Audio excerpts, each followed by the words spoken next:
Hai.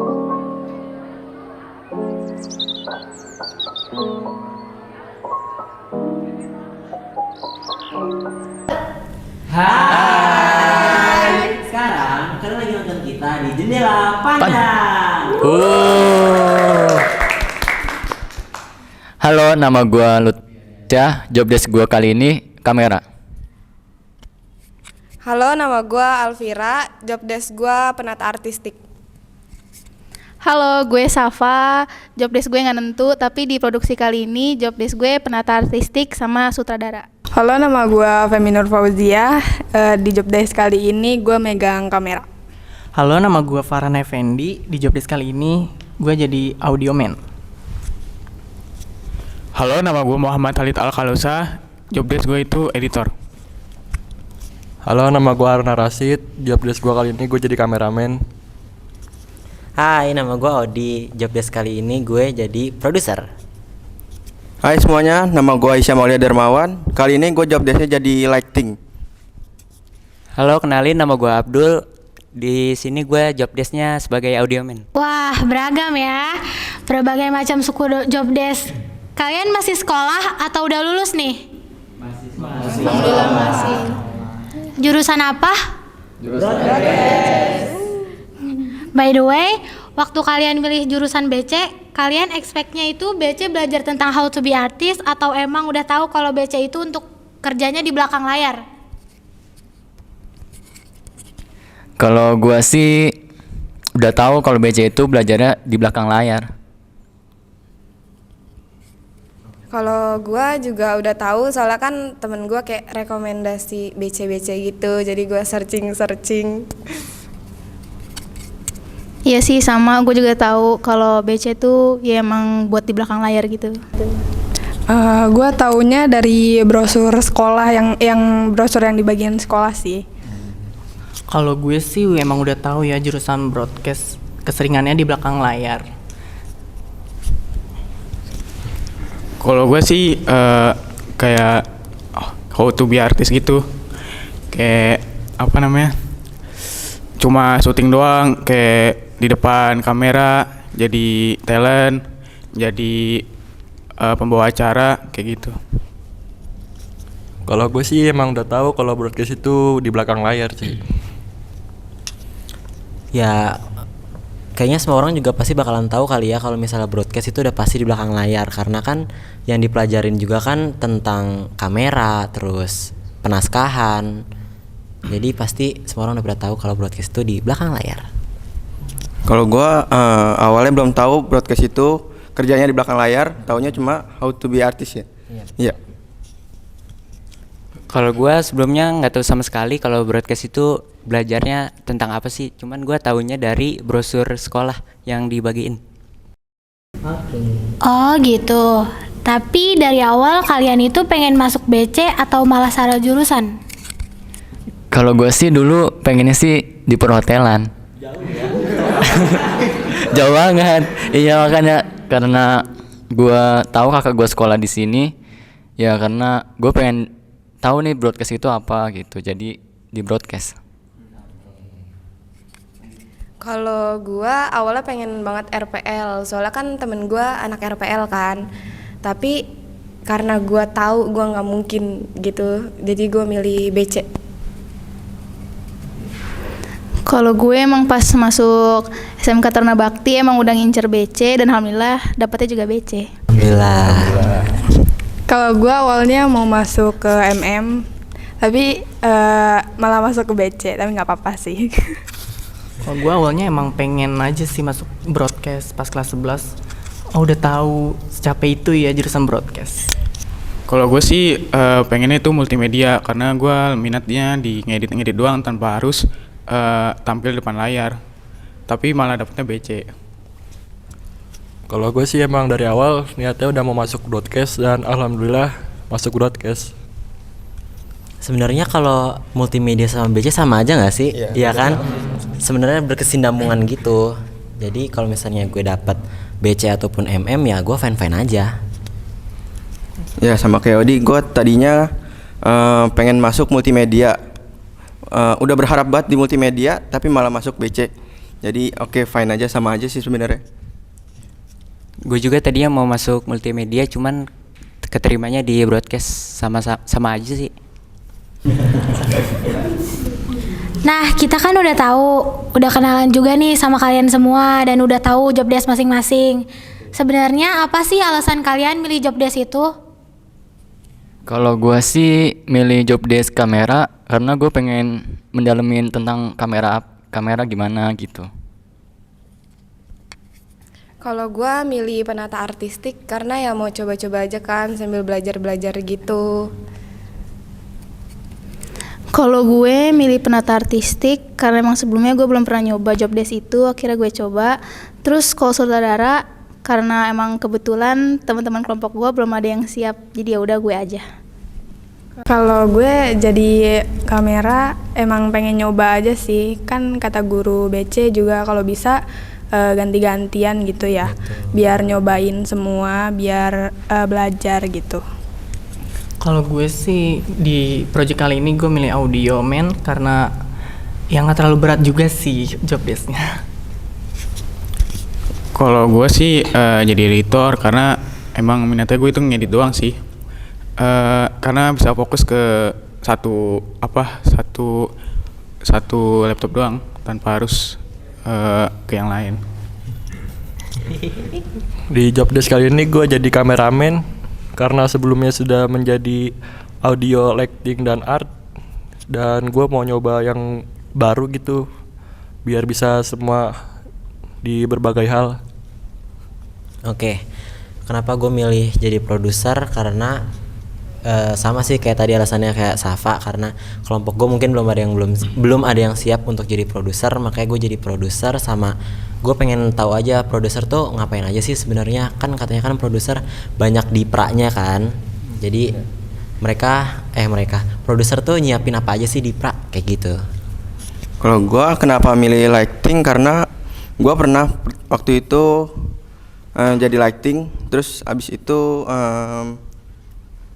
yang kedua ini gue mau nyoba lagi, mau ngedalemin lagi lighting itu kayak gimana sih gitu. Sebelumnya gue jadi penulis naskah, cuman di project kali ini gue milih audio buat job desk-nya. Kalian udah berapa kali sih bikin project? Banyak sih, banyak. 4 nggak sih? Lebih kayak lebih 5 lebih. Bareng-bareng atau sendiri projectnya? Bareng-bareng. Macam-macam, ada yang sendiri-sendiri, ada yang bareng-bareng. Oke. Nah, dari setiap project yang kalian buat, kalian ada di job desk yang sama atau berubah-ubah? Kalau berubah, di job desk apa aja? Kalau gua sih berubah-ubah. Pertama itu gua job desk-nya di lighting. Terus abis ke lighting gua jadi produser. Habis produser gue jadi kamera. Gue juga berubah, awalnya itu gue pernah kamera, terus abis itu produser juga pernah sekali sih, terus sama udah terakhir art. Kalau gue berubah-berubah juga. Pertama gue dapet editor, terus 2 kali dapet sutradara, terus pernah dapet penata artistik, sama penulis naskah juga pernah. Kalau gue pernah megang sutradara, pernah megang kameramen, lighting, sama art. Kalau gue di project sebelumnya gue ngambil job desk kameramen, dan di project kali ini gue beralih ke audio man, cuma nyoba-nyoba hal baru aja sih. Kalau gue sih berubah-ubah dari audio, sutradara, produser, sama sisanya itu editor. Kalau gue sih juga berubah. Job desk pertama gue art, kedua lighting, yang ketiga ini mau nyoba jadi kamera. Kalau gue sih sebenarnya bisa dibilang berubah sih enggak, lumayan konsisten sih. Kayak gue selalu di produser, kadang gue juga suka naskah, tapi balik lagi ntar ke produser. Kalau gue yang pertama itu gue jadi kameramen, terus yang kedua gue pernah jadi produser juga, yang terakhir ini gue jadi lighting, mau nyoba jadi lighting. Job desk gue sebelumnya jadi penulis naskah, kameramen, yang sekarang jadi audio? Buat Odi yang pernah jadi produser, susah nggak sih? Kan secara produser harus ngatur krunya. Nah, Betul. gimana cara lu ngatur krunya gitu? Ngatur krunya paling gua ngasih working schedule sama shooting schedule yang udah final kali ya, biar mereka tahu kapan mereka harus mulai kerja, kapan mereka harus mulai nyiapin alat ataupun nyiapin yang lainnya. Terus gua kan juga produser, ngurusin budget juga, jadi gue selalu komunikasi sama kelompok gue tentang budget ataupun tentang kendala-kendala yang mereka alami gitu sih. Oke, kalau buat Safa, tadi job desk-nya kan sutradara ya. Gimana sih rasanya ngedirect talent? Susah nggak? Rasanya ya kalau gue sih alhamdulillah 2 kali dapat sutradara, talent gue juga asik gitu, jadi gue nya ikutan gampang ngedirectnya gitu sih. Oke, buat penulis naskah, biasanya kan kalian itu suka stuck gitu, suka nggak ada ide buat nulis lagi tuh. Gimana sih cara nyari inspirasinya? Penulis naskah ya. Biasanya sih gue minta kayak ide sama teman-teman gue, teman-teman kelompok, sama nyari referensi gitu sih. Oh, oke. Buat job desk lainnya gimana? Coba Pepen, tadi job desk lo apa? Project kali ini gue jadi audio man. Lo job desk lo pas produksi itu gimana? Dan apa aja yang udah lo persiapin? Yang persiapannya pasti audio ya. Pas produksi nggak ribet juga sih, tinggal kasih aja audionya ke talent sama ke kamera, terus tinggal cek suara. Kalau misalkan ada kendala kayak suara talent yang mengecil nih, otomatis kan kayak mau baterai mau habis nih, tinggal bilang cut, terus ganti audio satunya. Iya. Grogi gitu. Nah guys, pas produksi kalian tim depan layar atau tim belakang layar nih? Jawab bareng-bareng ya. 1, 2, 3. Belakang layar. Aku netral.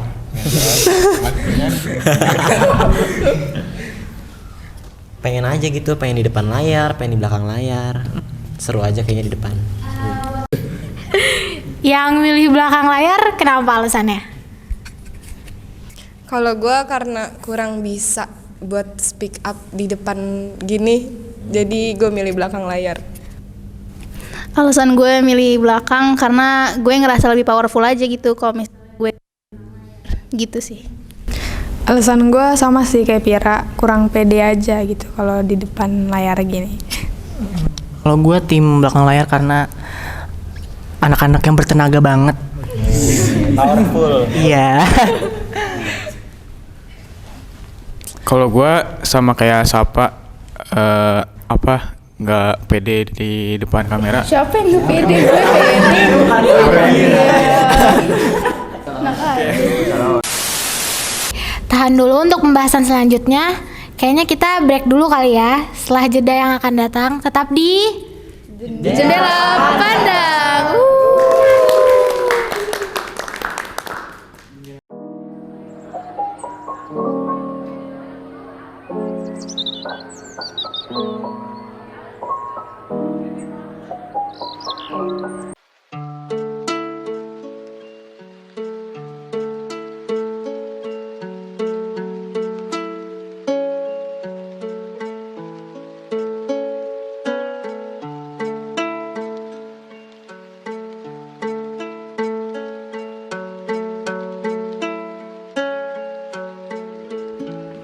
Mom's Garden, the beautiful flowering.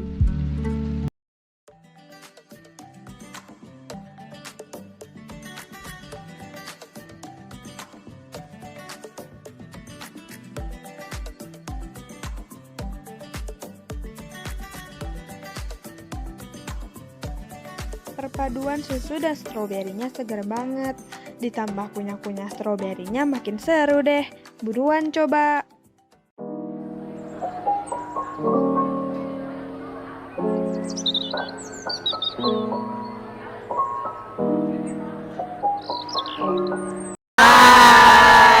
kalian masih nyaksin kita di Jendela Pandang.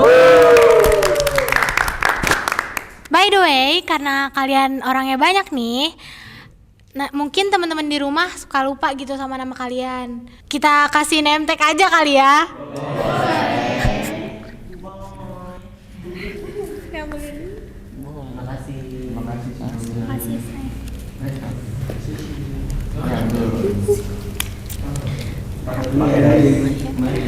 Iya. Mari kita pasang. Sambil dipakai sambil nanya-nanya ya.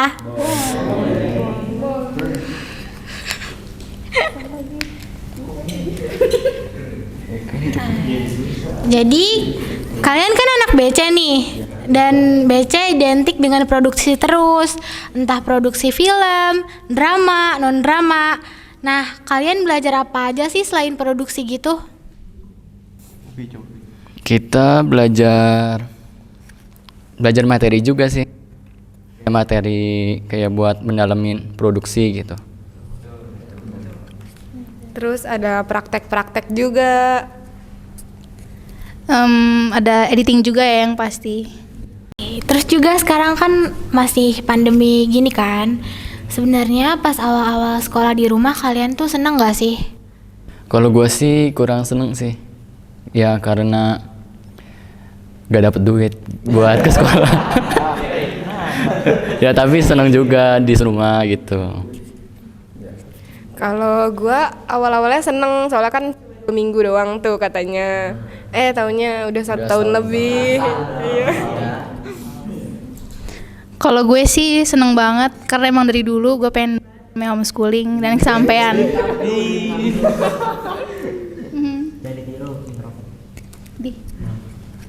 Kalau gue bisa aja sih kayak ya disuruh libur-libur gitu. Nanti kalau udah masuk. Kalau gue sih kayak gitu kalau belajar di rumah. Ya paling gua juga sama yang lain gitu. Mageran jadinya, jadi pada mager gitu di rumah. Kalau misalkan kerja di rumah nggak terlalu efektif begitu. Benar-benar gue juga awalnya sih kayak ya udah nggak apa-apa, tapi lama-lama juga bosan. Apalagi kan gua kalau belajar itu nggak cuma cukup di kelas doang, harus dipraktekin. Kalau ditanya betah nggak betah, masih betah nggak sih belajar di rumah karena pandemi gini? Enggak betah. Betah.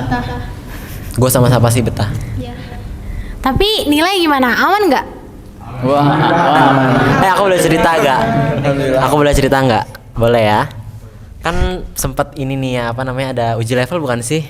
Ya kan, yang waktu kita interview ya, yang berdua doang sama Zoom. Kok sempat dapat nilai tertinggi? Crowd dong, tolong. Sedih. Pokoknya gue pernah dapat nilai tertinggi di kelas. Jadi untuk nilai sih gue aman-aman aja. Iri. Bilang bos. Beberapa sekolah kan udah menerapkan blended learning, yang katanya sehari belajar di rumah terus dilanjutin besoknya ke sekolah. Kalian lebih expect cara kayak gitu atau lebih konsisten di rumah aja, sekolah aja? Di rumah aja, sekolah aja. menurut gue sih di sekolah aja. Oh, konsisten berarti? Iya. Kalau gue mending kayak sehari belajar di rumah, sehari datang sekolah. Soalnya gue pengen belajar langsung praktek gitu. Oke. Iya sih sama. Daripada di rumah doang kayak kurang efektif juga jatuhnya. Sayang juga SPP. Iya. Dari hati itu. Di antara kalian ada yang tahu nggak pembelajaran abad 21? Mencerminkan apa aja? Mungkin ada yang bisa jawab? Aku boleh jawab? Oke. Yang gue tahu sih pembelajaran abad 21 itu ada 4C: critical thinking, creativity, collaboration, sama communication. Jadi pembelajaran sekarang itu mencerminkan communication, critical thinking, creativity, dan collaboration. Menurut kalian nih, komunikasi dalam pembelajaran tuh gimana sih? Secara kalian tuh kan anak broadcasting gitu. Mungkin dari Upi dulu. Gimana sih menurut lo? tentang komunikasi. Ya bilang efektif sih. Ya gitu aja. Menurut kalian nih, komunikasi dalam pembelajaran tuh gimana sih? Secara kalian tuh kan anak broadcasting gitu. Mungkin dari Upi dulu. Gimana sih menurut lo komunikasi itu di pelajaran Bisa broadcast? dibilang efektif sih. Ya bilang efektif sih. Ya gitu aja. Materi bisa Efektif, langsung efektif. masuk gitu ke otak. Yang penting apa namanya lancar aja komunikasi dari. Iya betul. Biar Komunikasi gitu. Iya, terus juga bisa saling ngerti. Betul. Iya betul. Pembelajaran di abad 21 ini tuh juga mencerminkan critical thinking atau berpikir kritis.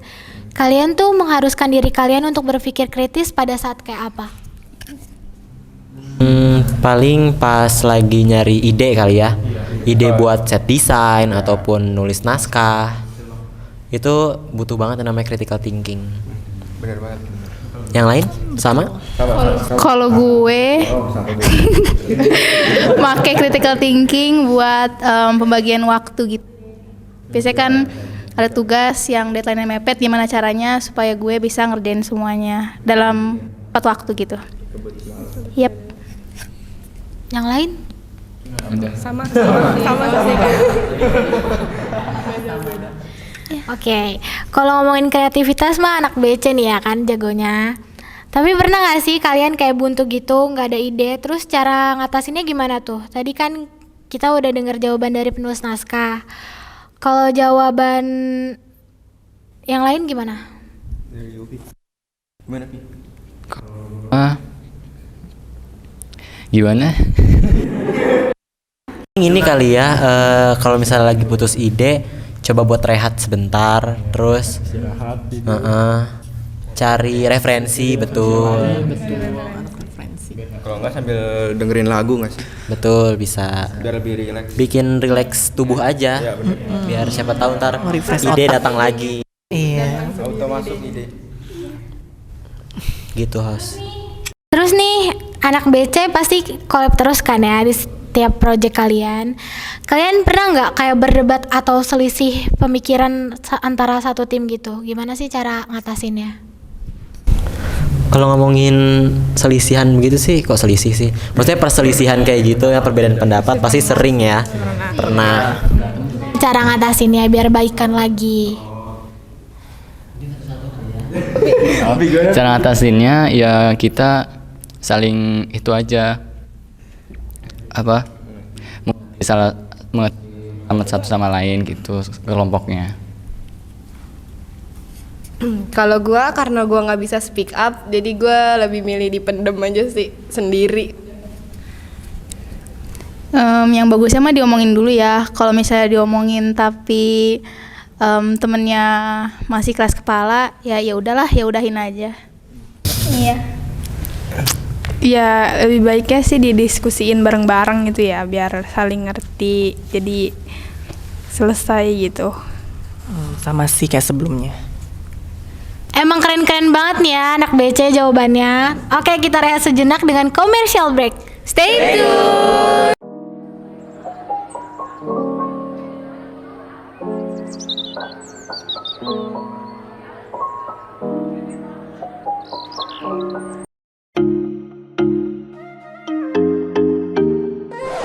Mau streaming film nyantai tanpa buffering?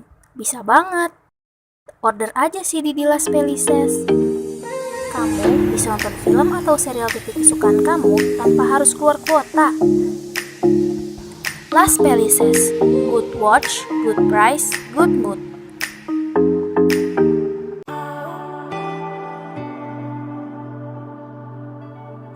Mau tetap stylish walau di rumah aja?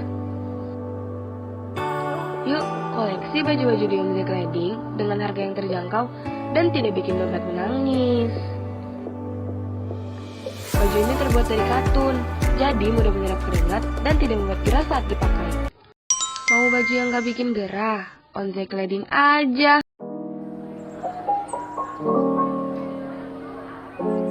Hai.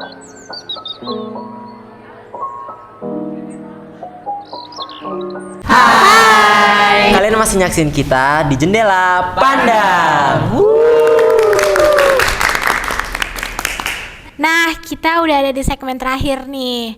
Anyway, apa aja suka duka kalian pada saat produksi? Suka dukanya ya. Upi, mau duluan? Oke, gue aja duluan ya.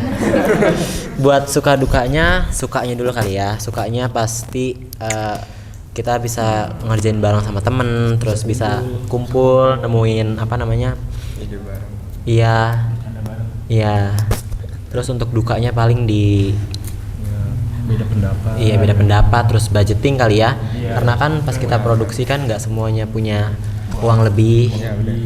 Terus sama di alat. Yang lain ada yang mau nambahin? Ya sama capek gitu lah bolak-balik. Tapi aja sih. Seru sih yang penting ya kalau sukanya. Oke. Terus gimana nih kalau misalnya ada orang yang nganggep BC mah gampang. Menurut kalian gimana? Ini bantuin Salah. bantuin. Sini deh. Sini yuk, sini. Ya, cobain dulu ya. Iya, betul. Sehari 2 hari lah trial.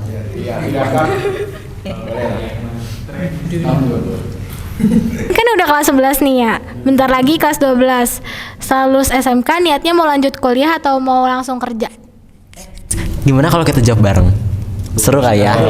Coba yuk jawab bareng yuk. 1, 2, 3. Kerja. Kerja angkat tangan. Dua-dua. Ya. Konsisten dong. Lutfi kalau mau kuliah jurusan apaan? Kalau gue sih kuliah pengen jurusan broadcast juga sama. Oh, lanjutin. Bagus. Nggak jadi perhotelan. Oh, nggak jadi. Jauh ya. Jauh banget. Jadi gimana nih harapan kalian buat diri kalian sendiri untuk nanti pas kelas 12?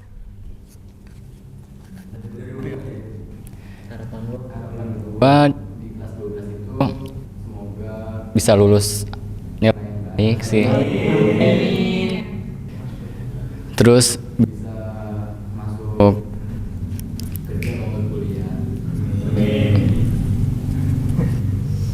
Kalau gua semoga panjang umur. Udah itu aja. Takutnya Oya dicabut.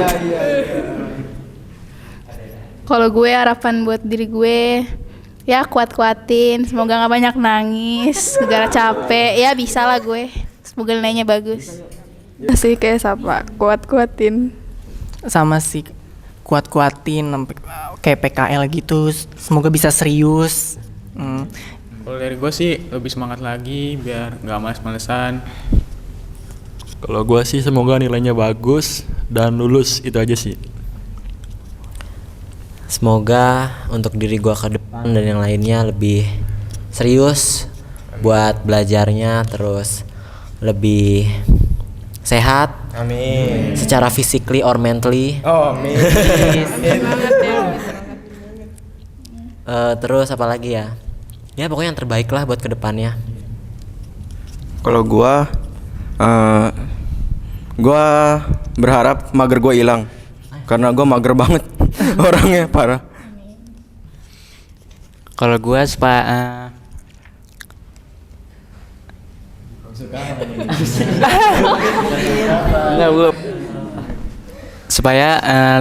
supaya kan semoga lebih rajin lagi dalam ngerjain tanggung jawab sebagai pelajar.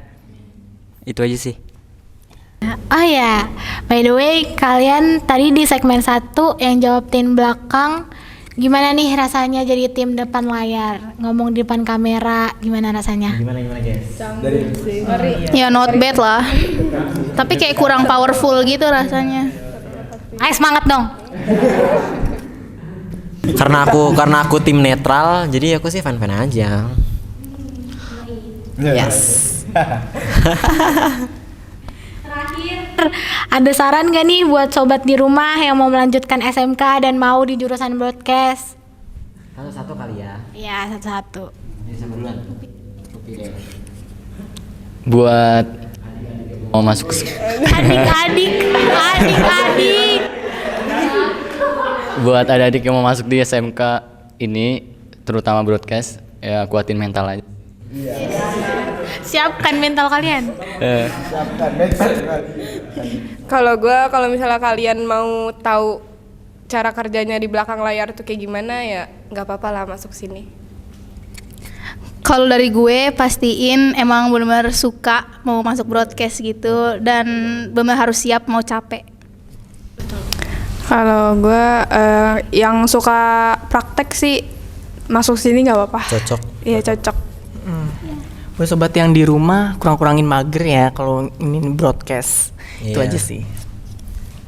Kalau dari gue sih sama lah, sama yang kayak lain.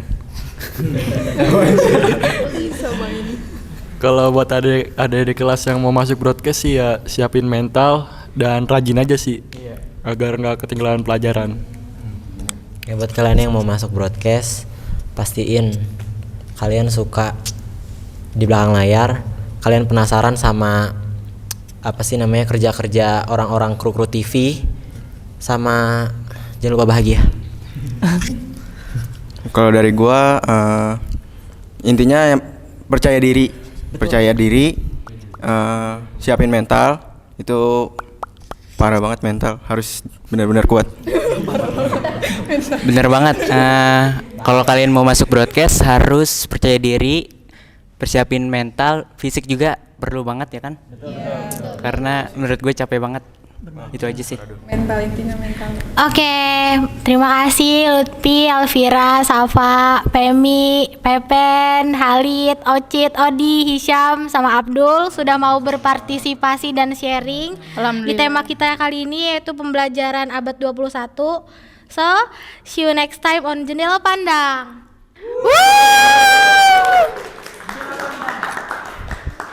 Sukses. Pongo lagi muka.